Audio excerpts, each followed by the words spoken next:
नमस्कार। The legal Indian के इस एपिसोड में आपका फिर से स्वागत है। दोस्तों, यदि आप यंग एडवोकेट हैं तो ये चीज आपने जरूर कभी ना कभी एक्सपीरियंस किया होगा। यदि किए हैं तो जरूर नीचे कमेंट करके बताएंगे। नॉर्मली जब आप किसी केस को बहुत ही अच्छे तरीके से करते हैं, बिल्कुल शक्ति के साथ, तो कई बार अपोजिट पार्टी आपको अप्रोच करते हैं कि वकील साहब थोड़ा मैनेज कर दो, चुप हो जाओ, या जो करना है वो नहीं करो, या जो नहीं करना वो कर दो। नॉर्मली ये चीज आपको तब पता चलता है, मुझे तो तब पता चला जब वैसे केसेस आए मेरे पास जो पहले किसी और एडवोकेट के पास थे। 5-5 साल चले, 10-10 साल चले, वहां से सेटिस्फेक्शन नहीं मिला। क्लाइंट का भरोसा उठ गया कानून से, जस्टिस सिस्टम से, सुप्रीम कोर्ट से, हाई कोर्ट से। यहां कुछ नहीं होता, मेरा 5 साल बर्बाद हो गया, 10 साल बर्बाद हो गया। फिर वो एजिटेटेड क्लाइंट आपके पास आते हैं और कहते हैं कि वकील साहब मुझे तो भरोसा वैसे उठ गया है, देखिए कुछ हो जाए तो ठीक। ऐसे क्लाइंट को डील करना ना बड़ा हेडेक वाला काम होता है, क्योंकि इनके पास तजुर्बा होता है कि कई सारे ऐसे वकील इनके केस को जानबूझ करके खराब कर लेते हैं, दूसरे पार्टी से पैसे लेकर के, मिल करके। बड़ा बेकार चीज है ये। प्रोफेशनल इथिक्स यदि आप फॉलो नहीं करेंगे, आगे नहीं बढ़ पाएंगे। क्षणिक त्वरित पैसा आ जाएगा, थोड़ा खुशी मिलेगी for a timing, but in long run नहीं करेंगे सर भाई। मेरे पास बहुत सारे ऐसे केसेस आए जिसमें ये चीजें हुई थी। पहले किसी वकील ने जानबूझ करके ऐसा किया था, वो पता लग जाता है, अपेरेंट होता है, देख करके पता लग जाता है। उसके बाद जब आप केस बहुत अच्छे तरीके से करने लगे तो दूसरे पार्टी ने अप्रोच आपको भी कर लिया कि 5 साल तो उसको मैनेज कर लिया, आपको भी मैनेज कर ही लेंगे। लालच दिया। देखा, यंग एडवोकेट है, लालच, इतना लाख दे देंगे मैनेज, आप मत करो ना, क्यों इतना। कई वकील ने ऐसा कहा कि इसको आप पर्सनली क्यों ले लियो। भैया मेरा सारा केस पर्सनली ही होता है, मेहनत नहीं करेंगे कोई फायदा नहीं। जो क्लाइंट आपके पास आया है वो आप पे उम्मीद करता है, सब कुछ छोड़ करके आप पे भरोसा करता है। वो भरोसा टूटना नहीं चाहिए, क्योंकि यदि वो टूट गया ना तो पूरा जस्टिस सिस्टम से उसका विश्वास खराब होता है। और यदि सारे लोग यदि ऐसा करने लगे तो दिक्कत होगा। तो कई बार मेरे ऐसे केसेस में दूसरे एडवोकेट अप्रोच कर लिए। कई बार तो बार काउंसिल के मेंबर्स को बुला लिया गया कि हमसे तो ये सुन नहीं रहा है, नया वकील है, सुन नहीं रहा, किसी का नहीं सुनता है।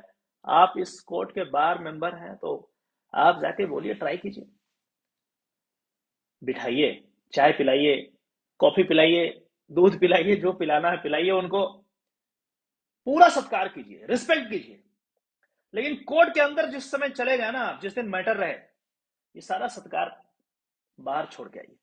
कोर्ट में आपको उसी स्ट्रेंथ से उसको डिफेंड करना है, क्योंकि जब आप बार मेंबर से डील कर रहे थे, एडवोकेट्स जो आपको अप्रोच किया उनसे डील कर रहे थे, तो वो एक अलग धर्म था।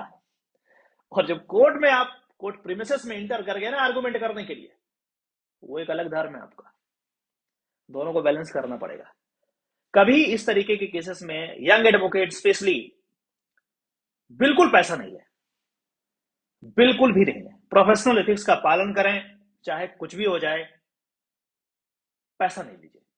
क्योंकि यदि आप ऐसा करना शुरू कर देंगे, आगे नहीं बढ़ पाएंगे। लालच आ जाएगा आपके मन में, मेहनत करने से डर लगने लगेगा, लगेगा कि वैसे ही पैसा आ रहा है क्यों करेंगे। लोगों का विश्वास टूटेगा। और जब वो किसी दूसरे वकील के पास जाएंगे, उनको भी उसी तरीके से वो देखेंगे कि वकील साहब, पहले वाले वकील साहब तो क्या किए वो पता ही है। ये सब प्रैक्टिकल चीज है, कोई किताब में नहीं मिलने वाला। लेकिन होता है, चूंकि मैं प्रैक्टिस में हूं तो मुझे पता है। जब मेरे ऊपर प्रेशर डाला जाता है, इधर से बुलवा दिया, उससे फोन करा दिया। एक मेरा केस था जी, रोहिणी कोर्ट में, अब मैं ज्यादा नहीं बताऊंगा। उसमें वकील साहब ने ये तक पता कर लिया कि मैं कहां का रहने वाला हूं,